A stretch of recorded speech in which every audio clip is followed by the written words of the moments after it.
Жумуш иштеген бардык адамдар өз эмгеги үчүн баркталууга тийиш. Бүгүн эмгекти коргоо жана саламаттыкты сактоо тармагындагы укук бузууларды алдын алуу аталышындагы жыйын болуп өттү. Жыйынга жогорку кеңештин депутаттары, мамлекеттик экотех инспекциянын өкүлдөрү жана коомдук ишмерлер катышты. Иш чаранын жүрүшүндө көптөгөн курч маселелер каралып, эл өкүлдөрүнө тиешелүү мыйзамга өзгөртүү, толуктоолорду киргизүү сунушталды.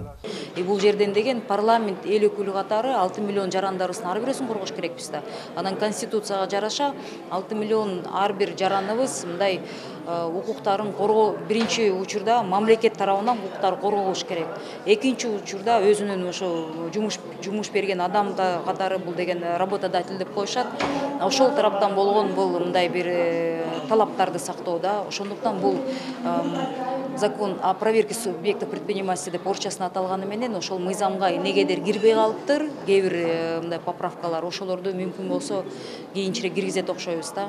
Эмгекчилердин ден соолугун сактоо, коопсуз эмгек шарттарын камсыз кылуу жана өндүрүштүк кырсыктарды болтурбоо жумуш берүүчүлөрдүн бирден бир маанилүү милдети болуп саналат. Ар бир жарандын эмгектенүүгө, эс алууга жана ден соолугун сактоого укуктуулугу Кыргыз Республикасынын эмгек кодексинде көрсөтүлгөн. Ошондой эле мыйзамга ылайык кызматкер жумуш берүүчүдөн иш ордундагы коопсуздукту, тазалыкты талап кылуу менен катар иш акысын убагында алууга укуктуу. Биз эми профсоюздардын максаты ошо иштеген жумушчулар өздөрүнүн эмгек укуктарын билиш керек, кандай шарт түзүлүп, кандай шарттарда иштеши керек.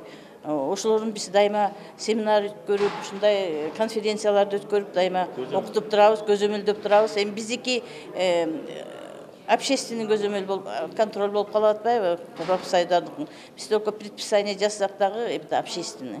А вот экотех инспекциясы, когда бузулса эмгек шарттары, алар штраф могут наложить. Тилекке каршы эмгек коопсуздугун ар бир ишкер биле бербейт. Ал эле эмес жумушка жалданган кызматкерлер жумуш берүүчү менен келишим да түзүшпөйт. Мындай мыйзам бузуулар текшерүү учурунда каттала турган болсо, тиешелүү чаралар көрүлүп, айып пулдар салынат.